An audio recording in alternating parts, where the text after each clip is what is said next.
Looking for real stories that lift you up and light a fire inside?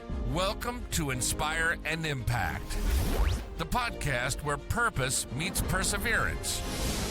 This is where transformation begins and your story continues.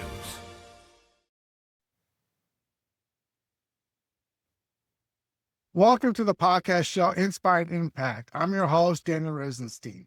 Today, I have the honor of interviewing Jack Borden. Jack, thank you so much for coming on the show today. Yes, sir. Daniel, thank you for having me. Can you share a little bit about yourself with the audience so they know who you are? Sure. Yeah. So I live in East Texas. I'm a father and a husband and do some work with our church. And I'm also an author who have actually written some gardening books under another name, but under this name, I have written a series of children's fantasy novels. And that's kind of what I enjoy doing and spending my time doing that. Excellent. So can you share a little bit about your childhood growing up in Texas? What stories or adventures inspired your imagination early on to become like a writer? Yeah. So it's been really, where I'm at in East Texas, there's some small towns and I guess small cities now, but really it was a lot of opportunities to hike in the woods, explore the woods, be outside. Of course, the summertime here is just awful. But other than that, a lot of the year is really nice. And so spent a lot of time in the woods, a lot of time exploring creeks, playing in creeks, playing with cousins and family and things like that. And I guess in terms of stories, it's always been, I grew up hearing stories of my mom's family, a lot of it, and my dad's too, and stories about that, people in the past, what they did, like some quirky things about my mom's family growing up and things like that. So that's always been the stories. But I was exposed kind of early on to fantasy as a type of literature. And I would say early on, it was The Indian in the Cupboard. I don't know if you ever read that, but that's a very interesting series of books that I read probably in fourth grade, but kind of captured my imagination about the idea of this whole other world that may be out there we're just not aware of. Wow. So were you always drawn into these fantasy worlds, or that came about later in life? So I would say I was pulled into it with that. Then I read the Chronicles of Narnia by C.S. Lewis, which I really enjoyed. And I think probably like a lot of people, that led me to reading The Hobbit, which then led me to reading Lord of the Rings, which then led me into some of Tolkien's other works. I'm trying to think, I've read Wheel of Time, as an adult. Some of it, it's funny how if you look back, the transition from, books that were more child-oriented fantasy, as you kind of grow up and you go, okay, this is more serious. And even to this day, Daniel, honestly, I can have a conversation with almost anyone about the deeper lore of Middle Earth and be totally comfortable and enjoy it a whole lot. And my wife says that makes me like a total nerd, and I accept that moniker. So that's fine. Great. I think a lot of people enjoyed those books. I mean, I remember also as a kid reading Chronicles of Narnia, and that was also one of my favorite books. And me and my friends used to talk about it all the time as kids. And it was just really fun. I mean, it was definitely expand your imagination. Back then, like, we didn't have TV we have TV, but not as magic as it is today with all the CGI that they have. Right. And not as much like where it's instant, whatever you want to watch. Like we had to wait, you know what I'm saying? Yeah. Wait once a week or whatever to watch whatever show you want. Now our kids are just, watch whatever they want to on YouTube or any of the other streaming platforms. So yeah, I think it really did help with the imagination reading those books like that. So when did you first realize you wanted to become a writer? I've written some nonfiction, and that takes a fair amount of research and practice and stuff. But I always felt at the edge of my mind, it was like a story, and it would be a story related to where we live. We live on some rural property in East Texas.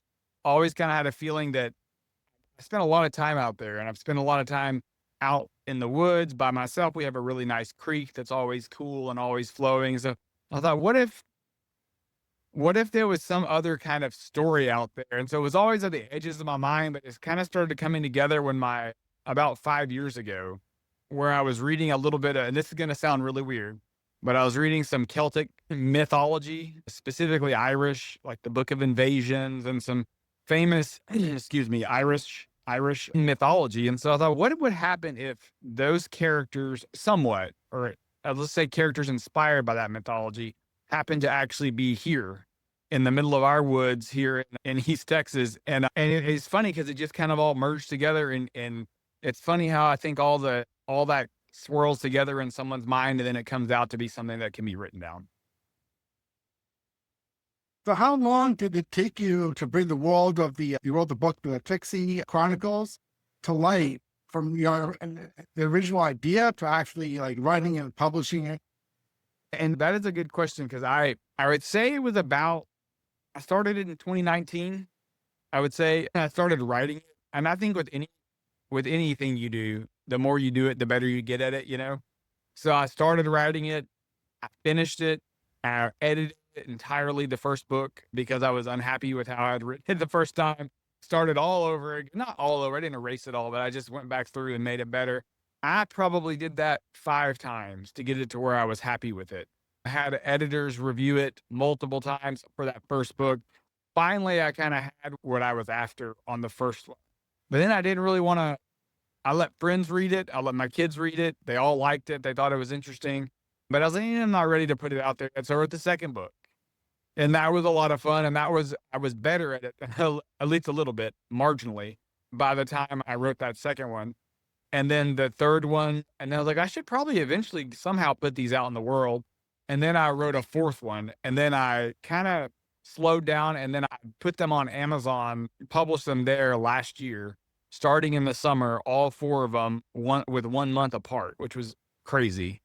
And I don't really recommend doing it that way, but that's for just to get them out there. And then I spent the last year writing the 5th one and getting it polished and edited. And I think where I'm happy with it. And so that's what released November 1st of 2025 was the 5th book, The Plant of Death. Can you share with the audience about the Dixie Chronicles? Because I'm sure a lot of people don't know. What is it about? So this is weird, but there are a number of people, or there's a myth that basically leprechauns are kind of a residual part of the myth in Ireland, but it's the Tuatha Dé Danann, the people of the goddess Dan, which were that is the very, very small or fairy folk or the other world. That's all kind of part of Irish mythology. And as in the myths are one of the earlier settlers of Ireland. So I said, what if those creatures, no more than about a centimeter or a little more tall, lived, and they were real, and they lived in the woods where I live, basically. What if they were there 3,000 years ago, and there was all this stuff happening, and there was this whole story that no one has ever heard of, but that, through a sequence of events, we've discovered, translated from their language and published. And so that's kind of what the origin is. The origin starts with a family kind of living a simple life, and they have a frog that's they're like a guard dog, but except he's a frog. And they're 12-year-old girl, a 8-year-old boy, and they're kind of like accidental adventure that takes them from a very sheltered and protected and safe life to a life where they're confronted with some pretty powerful evil, but that there's also other forces at work where they've discovered accidentally sort of tremendous power that is actually the answer to everything, that they don't realize it at this point. So for the first few books, it's just kind of more of a very localized adventure. By the 4th book, it becomes more of the world broadens for them. Also, the characters have aged 4 years and everything. So the world is a lot broader. They experience things they did not know. It's kind of the idea that I think with children, and especially as a parent, you want to protect your children and you want to take care of them and keep them safe. But at some point, that cannot happen anymore. At some point, they have to go out right into the world and see and learn how the world actually is. And so in this case, that's kind of what happens. But I try to keep it all positive and grow. And, the books, honestly, Daniel, I didn't mean to do this, but it was it starts when the main character's age 12. So far, she's in the 5th book, she's, 16 or something like that. So it kind of grows with kids too. And so that's kind of part of, I didn't mean to do that. That was just the age of my kids when I was writing it. And that's really who I originally wrote them for anyway. So can you describe what is like your writing routine? Do you have a specific time? Some writers, do you like to write like at 2 or 3 in the morning because that's when their inspiration comes about? Or do you have any particular like writing rituals? Do you have, like a lucky pen or something? I'll tell you this, and this is one of those questions that I'm really horrible at answering, because I am the rightest whenever I can with almost no ritual, because my life is we're busy, people with you know how you having children and all this stuff, it's very busy. And so, but I typically, if I can get everyone in my house is in bed at night and I can sit down and I write just directly on a laptop in a file for each book. If I have 30 minutes to an hour to do that, I can really get a lot of stuff done. And now I don't do it too late, because if I do that, then I can't sleep because I'm thinking about the story too much and it just seizes me. So I think I heard an interview with the woman who wrote, I think it's Eat, Pray, Love. And she said she would go and finish it, like working all through the night, like at a hotel by herself, leave her families, go finish it like that to get work. And I could sympathize with that, because if I could be like, if I didn't care about sleep or anything else I was doing, I just sit there and just pound away on the keyboard all night. But my next day would not be happy if I did that. So that's typically, but I don't even get to do that every day. Now, when I'm really trying to drill down and I'm trying to finish a manuscript, then I'll shoot for 1,000 to 2,000 words a day and just get it done, and then go back and make the changes. Because sometimes those 1,000 to 2,000 words are wonderful and I'm proud of them, and sometimes they are just horrible. So it just kind of depends. I mean, you mentioned that your stories are persistent in your mind. Yes. What helps you turn those ideas into actual finished books? You know, I saw a meme one time that showed like a children's sketch of a dinosaur, and then it showed like a professional sketch of a dinosaur. It said the stories in my mind. No, wait. The stories in my mind was a professional sketch of the dinosaur, and then the children's sketch of the dinosaur was how I write the stories. And it's kind of a joke, but in a lot of ways, I feel like it takes some thinking. I think fiction takes a lot of thinking and going in and going over and making sure you're consistent and letting the story kind of take along its life of its own, and then be like, I don't know if that's right, and go with that. And I do that on a fairly consistent basis. And what I found so interesting is once I get those parts written, the stories shift to the next part in my mind. So I don't go back and revisit, what was this? Like once I put them down in words, it's that part, it's quiet. And so it's been funny, because I told my wife this and she looked at me strangely. I said, especially on the fourth book, I had all these things. It was all like really powerful in my mind. Like I was so active. And then when it was done, I was like, okay. And she's like, but I mean, it was fun. I really enjoy that it does that. But sometimes it's also nice to, okay, it's all written out. Now I'm on to the next one. That's great. So, I mean, do your children influence like your storytelling? Like you mentioned, they're obviously a big part of your life being a parent. Or do you ever tell the story ideas like with them? Do you ever discuss your ideas with your kids? Like, hey, I'm thinking about writing this type of character or this idea for a book. Do you ever run it by them? I do. And what's funny is my oldest is 17 and he's written his own novel. And we're looking to see what we can do to publish that. He's actually written 3 so far. And so I'll run an idea past him. In fact, I ran an idea past him several months ago, and I told him, and he was like, and he was right. It wasn't a good, but vocalizing it to another person, I think, is really helpful. And then when I have the manuscript that I think is good enough, then I'll read it to my kids out loud. First of all, to make sure it sounds good, to find errors, to make sure it sounds good read out loud, and then to kind of gauge their feedback. Like, is this good? Is this funny? Because I try to have some humor. Is it funny? Is it too dark and scary? Is it weird? Like all that. And that's been really helpful to get instant feedback from. Basically, now I have 3 kids who are listening to me, and that's really nice to have that instant feedback. That's wonderful. I mean, you have an audience right there. Yes, exactly right. I mean, the reviews of some of your books on Amazon, I was checking, they describe your writing as being balancing and menace with tenderness. How do you achieve this emotional balance with the young adult, like fantasy series? It's, I think I'm blessed to be around a lot of people kind of in that age range with my kids' friends. I mean, some of them I consider to be my close friends too. And so being around that, but then I try, because I got advice years ago as a writer, I should be reading good quality things. And at the same time, not necessarily at the same time that I'm writing, read good things. I listen to a lot of audiobooks. And so trying to balance the story. And, I think as a writer too, you care about your characters, which sounds so strange, but there are characters like in these books that I really care about, and I care about what happens to them, even though they're entirely fictional and made up in my own imagination. I care about them and trying to balance that they need to grow and be who they need to be, but also that I don't want them to suffer too much. I don't want them to die or whatever. No spoilers. Sorry, I'm not trying to put that, but all those kind of things. I don't want that, but I want them to do what they need to do and what they were made for. So that's a really strange thing. And I'm sure people who hear that think that's really weird, but I think that's really part of the balance is caring about them and also helping them grow kind of at the same time.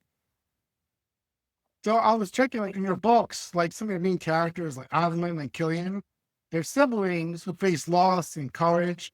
Who do they represent to you, like personally? Are they based on any like real life examples or just completely fancy? So the Avalon and Killian in particular are sort of like my oldest two kids, except I reversed who's what and mixed them up just a little bit. It's funny because Killian ends up being the middle child in the family. And I don't know if you know any middle children, but they can be kind of impulsive and silly. My middle child is also like that. And so I've enjoyed, and she's hilarious. And so I like Killian is really modeled after her. And then the oldest one, Avalon, that's sort of like firstborn. And that's my son, myself, my wife, and then a good friend of ours who edits for me. It's kind of a mix of all of us who firstborn here, like concerned and cautious and trying to do the right thing, but also are thrown in these situations where they're forced to kind of grow a little bit. That's really who inspired those two characters, especially early on. And when I first started writing them, my youngest was very little, so I didn't have anything with her in it. But that's what those two characters are based on. It is really a real life. Their characters are just the genders are swapped and the personalities on the oldest are merged with some other folks. Now, how do you build such like these immersive worlds? And these like different civilizations, like in your book. What's the process of like your imagination, the creative process for building like an entire world? So in this case, I started with basically a family and saw where they lived in a gourd on the forest floor. And so it started with that. But then I wanted to dig. And in the second book in particular, I dig back into the mythology, that their own story of their type of creature. Where did they come from? What happened? Like, why are they there? And in that one, it answers all that. And that was a blast for me because I think, Tolkien, he never got to publish, or he did. I don't know if he published it before he passed away, but the Silmarillion, I know he never really finished, but it was published. It was edited by his son and published. And that is like the lore of Middle Earth. I love that book. I've read that book 2 or 3 or 4 times. And I don't know if you've ever read it, but it is dark. It is. Some people find it quite tedious. There's a whole chapter as he describes the plants on an imaginary and plants and animals on an imaginary continent. And so it's kind of hilarious, but I like that. So it's like, I can't go to that level of depth and detail, but I can say, okay, how are these creatures created? Where did they come from? Why are they here? And that I loved. And that's what the second book really covers, as Killian kind of discovers that as he's reading through old documents that he thinks are going to be really boring, but in fact is an adventure story of survival and attempted genocide and all kinds of things like that. So that's the immersive world. I think you really need like an origin of where they came from. And even if it exists in the background and you don't even reference it very much, having that there that exists in that world, I think makes it where it feels more immersive and real. In fact, my oldest daughter said, "This feels like it's real." And I was like, that's what I was going for. She's like, "I think there really are Dixies back in our woods." And I was like, that's it. Now I made it. I'm successful now because she thought that's all I wanted. Yeah.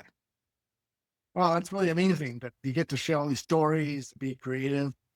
I mean, is it really like kind of exciting that you're like living your almost like childhood dream of creating these imaginary stories and be able to share with people and like, Yeah, I agree with that. It really is. Cause I was doing a blog interview and I wrote something that's funny, but I'll just tell you, I tried to write a novel when I was 15 or 16 and it was handwritten on notebook paper with a pencil. And I got to 70 something pages front and back. I'm telling you, it was just, maybe it was 50 pages, but I'm very glad it does not exist anymore because it's not very good. And I'm glad it got lost in a move and tossed in the garbage. But I did want to do that then, and I wasn't very good then. I'm not saying I'm super good now, but I think that, yes, it is really amazing, and I feel very blessed to be able to do that now. I mean, your stories like have all these themes about loyalty, fear, redemption. Like, why are these themes so important to you? I feel like that in a lot of ways, I think life for people can be difficult. And I think that if you look at the overall story of someone's life or a family's life, for instance, yes, there's a lot of darkness that can be there and a lot of sadness. But I think the overarching bent of things is for good. And I think, like the Bible says that all things work together for good for those who love God and are called according to his purpose. And so I think that in a lot of ways that is reflected in the stories, that like for all the bad and all the sad and all the tragedy that these characters see, there's in fact an overarching goodness that's going to come out of it that they can't necessarily see right now. And that's something that I'll share this with you. My oldest daughter has had 4 open heart surgeries, and she has bad heart defect and she's struggled a lot. But if you saw her right now, she's great. She's doing really awesome. She plays the piano great. She's physically in great shape. She does great. And that's like all of the darkness and sadness and unknowns that we had over her now 13 years of life has so far shown up to be like, you know what? She's doing great. And we're very blessed. And so because of that, I think that probably bleeds into the writing somewhat, where it's, there is sadness and there is darkness and there is unknown, but there's also this great hope of redemption that we have, because that's really what God made us for, to know him and to be saved by him so that we can have this blessed future. So in the story of Planted Death, you explore like darker tones of betrayal and prophecy. How do you decide what to bring like moral weight into your stories? Well, and that's a funny one because my editor, she had some comments on this one, on that book, as being maybe a little too dark for the audience. So I did take some of her comments and I did make it a little less dark than it probably was. But I'll tell you this, I'm just going to confess this. I had been listening to audiobooks by Cormac McCarthy, who's just a great American writer, but his writing is phenomenal, but his his descriptions and things are so beautifully written, but they're of such horrific things. Like they're shockingly violent, dark, and everything. So I had been reading that because he's a really great writer, right? Like he's really good. I told her maybe some of that accidentally bled into it on the first draft, which bled into, no pun intended. So I did take some of that and made it better. But I also think that at the end of the day, there'll be 7 books in this series. And so book 5 really introduces who's been, let's just say, trying to manipulate things from a distance, an enemy who no one knew was there. And so until the very end. And so that's why I wanted to kind of up the ante a little bit, make it a little bit darker tone, because now it's the frantic ending of what's coming with the series in book 7. And so I know where it's all headed now. I didn't really know until book 5. When I wrote book 5, I literally did not really know what was going to happen. It just kind of came to life as I was writing it, which was a lot of fun and a good thing. So that was interesting. But that's, I think, the reason is usually I have them outlined pretty good, the books. But in this case, on book 5, I really did not. Let's just see what happens. And it kind of took on a mind of its own a little bit. I told someone the other day, I felt like I was the first one to get to read it because I didn't really know where it was going. And so, yeah, it was interesting. That's fantastic. So what was the most challenging scene or book to write in the entire, everything that you've done? Why was it so challenging? I think there was a part in book 4 that actually made me cry, which is so funny to be the person writing it and then to also cry about it. Book 5, I think I was trying to balance, which is the Plant of Death. I was trying to balance this is going to be scary. There's evil people here. There's really bad people who want to do bad things, or not bad people, bad Dixies who want to do bad things. How do I balance that while keeping it lighthearted enough that people aren't like, oh goodness, this is horrible, And I think that the character of Killian let me do that because he is so impulsive and says things and does things just without even any thought at all, and is willing to say and do things that no one else would do. Mixing that in with against some sort of like powerful evil was a lot of fun, but it took a balancing act and was a little bit tough, but it was fun. So what was your most challenge? I mean, we're talking about the challenges, but what about like the praise you received? Like you have these reviewers like the Prairie Book and from World to see a lot of great things about you. How did that make you feel when you got all this praise from like these reviewers? That was good. In fact, the Prairie Book reviews, I really appreciated what they said about that fifth book, because you don't ever know really what an outside party thinks. I know what my family thought of it. I know what my closest friends who read them thought of it, or a couple of them. But it does feel good to have someone look at it and be like, okay, this is actually good. And in fact, I think what they said, man, I was like, all right, that's a nice touch. Along with the customer reviews on Amazon, which I also really appreciate. I mean, you mentioned like you're a really busy guy with your family, your kids, your work, and as well the life in the forest. I mean, how do you Yes. balance all of that and be able to still have find time and motivation to write all these books that you've written? Because you've written like a whole series.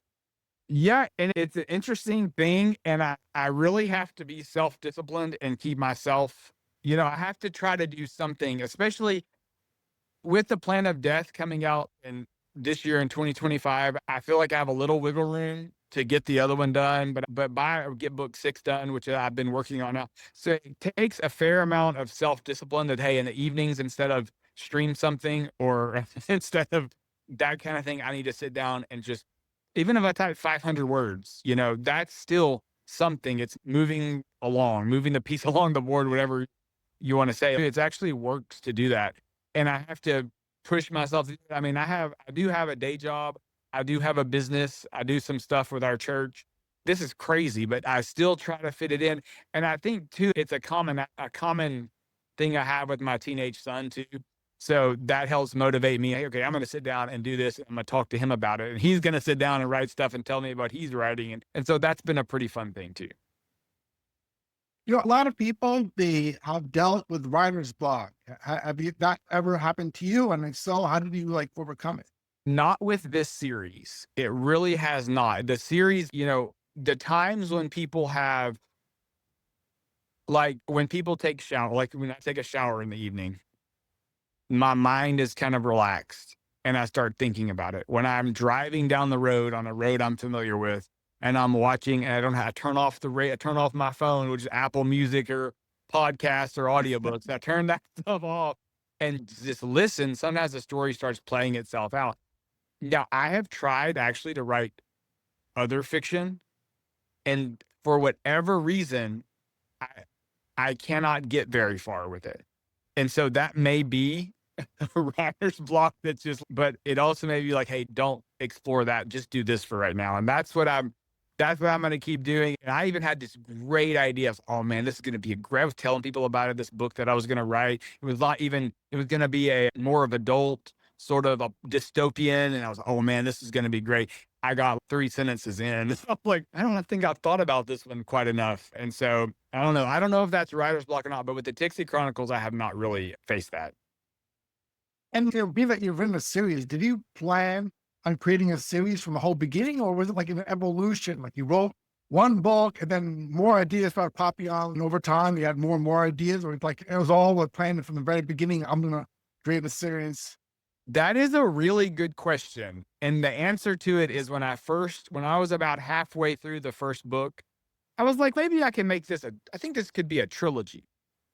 And then I wrote the second book and I wrote this whole like mythology, the background where they came from, and they're like all this stuff. And I was like, wait a second, there's actually more here than I realized. And then on the third, one of the things that I think frustrates me a little bit is when you read a book and it's clearly ends at a cliffhanger and you have to wait a year. The same thing can be said for a series too, like a streaming series. It's like a cliffhanger, then okay, I won't remember this in a year when the next one comes out, right? And I understand there's a really good business reason for that. I think that's probably I should have done that in hindsight, but no. But on those first 4, really first all the books, I want to make them where their own story and succinct and you could finish it and be like, I have a satisfying ending and not a cliffhanger. But by the third book, I was like, there's way more to this. I'm going to have to do something else with it. And so definitely, I'll say this, by the middle of the second or the first book, I knew it was going to be longer than one book, but definitely by the middle of the third book, I was like, this is going to be 7 books when I'm done, because there's just so much more that needs to happen in it to finalize it and get to the overarching. And it's funny, I think, too, because the first 3 books in particular feel like there are stakes, there are like big things that are happening, but it's more like localized, where the 4th book, it widens it to a much wider world. And the 5th book continues that. And the 6th book that I'm working on, that I worked on just a couple days ago, was able to throw out a little over 1,000 words in one evening, which was nice. That one's going to broaden the world further. And then we'll have the conclusion in book 7. And earlier, I just thought about this. You were talking about how some of these books that were maybe at the time were made to target a younger audience, but older, people appreciate those books, like the Chronicles of Narnia that we talked about earlier. Yes. Do you feel that's true with the books that you've written, that even though the target audience is really young adult, but you think like adults will appreciate them too? I really do. And it's funny because I have a friend who is one of those friends who will be really honest with me. And he read them and he was like, these are actually good. I was like, well, thank you. And he's a big reader, but he said he was reading them out loud to his kids, but then he would stop and read ahead. And they said, keep reading. He said, no, I'm sorry, I have to figure out what happens. And so that made me, I was like, okay, that's good. He's willing to. So yes, I do think that adults would like them too. And even though, like I said, maybe I'm biased because I've listened to things like the Wingfeather Saga, the Green Ember series, some number of books, Narnia, like we mentioned, like a number of books that were really geared toward kids or young adult or whatever, but then they're actually enjoyable to me as an adult as well. I mean, what's been the most rewarding part of sharing like the books with all these readers through, all these different people, whether it's your family, the readers that buy it on Amazon, even to like different generations, whether it's adults, young adults? I'll tell you, the most rewarding thing that someone told me was that there was a boy who read, I think he was 9 or 10. He read the first 4 and he was running around his house playing as the characters. He was like getting weapons. I'm Killian and all doing all this stuff. And I thought that was fantastic. I was like, that is extremely rewarding to me, that he found the world interesting enough that he would, in his downtime, play act some of the characters and stuff. So I thought that was really cool. That's really great. What advice do you give to maybe new authors? You said sometimes you talk with people that are younger. What advice do you give to somebody who's like an inspiring author that may be young and they may think, they're not sure what to do, or they may feel they're not good enough. They may not have the self-confidence that you have, that after writing a whole series. I mean, is there any advice you give to those type of people? I would say the most important advice, and advice that I was given, it was just keep writing. Real writers write. That's what they do. You can do seminars and take online classes and do all this stuff for writing, but really real writers just write. And the more you write, the better you get. I sometimes dabble in a little bit of poetry that I've had published this year.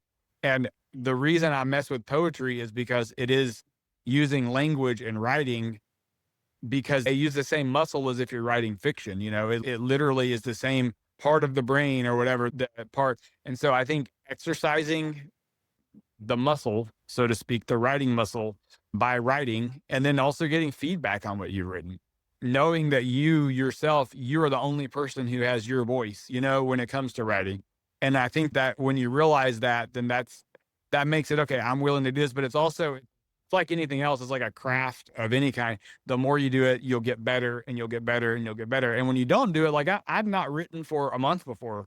And when I go back to sitting down to write, I'm kind of like, oh boy, this is okay. This is going to need some help. And so that's why if I do get too busy, I have a bunch of poems in my phone that I just like, hey, I'm going to write, and I'll see something and write a poem about it or something, just to exercise that muscle to keep it fresh. Cause like I said, otherwise and I don't think I'm the only writer who's experienced that. You go for a period of time without writing and you're like, man, I needed to do this. Kind of, I started jogging several years ago, Daniel, but if I go 3 or 4 or 5 days without jogging, Yeah, I won't be able I always hate it, but I'll really hate it.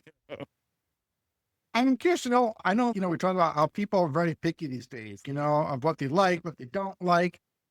How do you handle like criticism? People say, oh, I like your book, but like this or that, they didn't care about too much. And I think it's Yeah. really tough sometimes, especially if you go on Amazon and see the reviews. And Yes, and I'll tell you this, on these, I haven't really gotten reviews like that. On my nonfiction, I have gotten reviews where it'd be 3 stars and it'd be like, this was wrong, this wrong. Like, it really wasn't. I really looked into it and really, but still, I'll tell you, I wrote a book years ago that was nonfiction. It was a gardening book, and I got good reviews on it until I got one-star review. Now, this was 10 years ago, but that hurt me.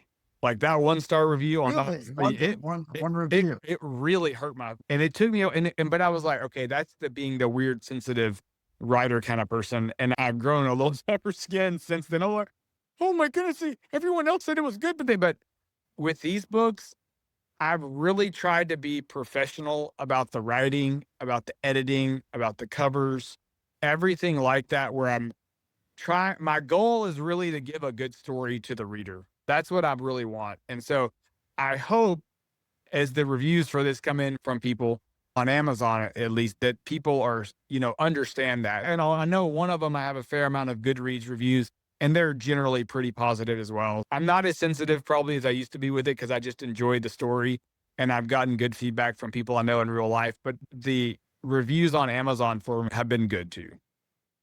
That's wonderful to hear. And I saw the reviews and I checked out your books. They look really great. And that's really wonderful. So I'm very excited about you. I mean, what do you see are some common mistakes that a lot of new writers make that you think that maybe you could avoid if they had some advice? I'll say this. I think one of the biggest mistakes is rushing it to market. And I'll tell you what I did before I put anything on Amazon. I went to Barnes and Noble, and they had where through their system, I could just publish it for myself and buy copies. And so with the first Dixie, the Vultures of Doom, first Dixie Chronicles book, I did that. Well, then I got a copy of it and I read it. It's like, man, I'm done. It was not edited well enough. And so I was very disappointed with that and burned it. The copy that I have, I'm starting all over. So I did. So I think that, that was with me, but I think that some people they just are so excited they got it done. They want to put it out there, but really you need to be methodical and professional about it and make sure that it is where the reader is going to get. Because if a reader on Amazon had gotten that first copy, it would not have been good reviews. And I think doing that, is really good advice, getting it professionally edited, professional cover, and not using AI to write it. That's my biggest recommendation with that.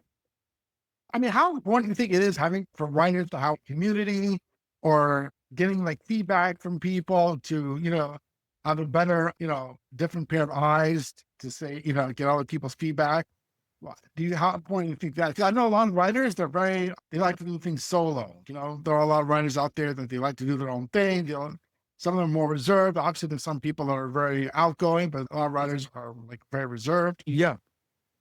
So I think having a community, and I realize not everyone has this, but a community in real life that can give you some feedback, I think is really good. But I'll tell you, for me, I write it, I read it to my kids, I make all the changes I can find, all the changes that they suggest, if I within reason, and then I give it to my editor. My editor is a personal friend, and so she reads it and marks the daylights out of it and does a really good job with it. Like too many words, or you repeated this word too many times in this paragraph. All of that.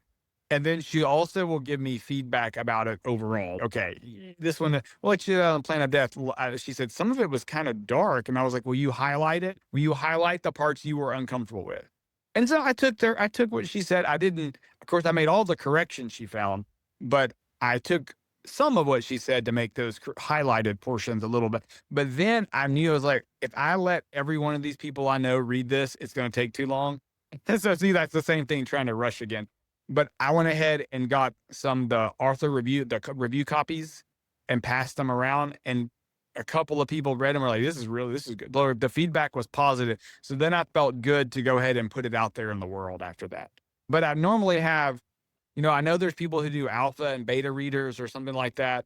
I've never, probably because I'm too impatient, I've never actually done that with the exception of my editor and my kids going through it like that. I thought about doing that, but I was like, yeah, I'll let them read it when it comes out all the way. Everyone, the people who've read them before. And like I said, I'm very blessed. There's a couple dozen people I know in real life who have read them and enjoy them and things like that, which is a really good thing. And I think community is important both for creativity and then also for feedback. So my last question for you for the podcast is, what's next for you? What can readers expect in the next couple of years about any new books, new projects? I think book 6 will be released either in summer or fall of 2026. And then I'll have book 7 in summer or fall of 2027. And that will complete the series. Although I am probably going to work with my son, some of his friends who are all into writing, to do a book of stories within the world. We'll have that one probably come out at some point too, within 2026 or 2027. So that'll be kind of another part of it. But that's really what I see going on with this series. I have a journal where I keep a list of ideas. Ideas are worthless unless they're implemented, but I have ideas for books, pretty in-depth world building that I've sketched out for another fantasy series that would be different and more, I guess, considered high fantasy, because whereas the Dixie Chronicles takes place in this world at a, undisclosed amount of time years ago, this would take place in another one. But that kind of thing is what I would be going for probably in the future after this series is done. But I don't think I'll be able to write, honestly, anything until I get the series done. But yeah. Well, Jack, I want to thank you so much for coming on the podcast and sharing about your story, your adventure, your life experiences. It's been really fascinating. I really enjoy listening to it. I mean, I have a lot of common things because I love those same books that you loved as a child as well. So we definitely have that in common. So it's very interesting. I've actually written a couple of books, but they were more about, myself and my life. And now Yes. I may one day write about a fantasy thing. And you're actually just listening to you has inspired me to write a book. That's awesome. That's awesome. Do you have any final words you'd like to share with the audience before we call it a day? I just say my website is jack-borden.com, and you can find some updates and things like that there. And yeah, I just appreciate folks reading these books, and I really appreciate you, Daniel, letting me come on. Jack, thank you so much for everything. Take care. Yes, sir. All right.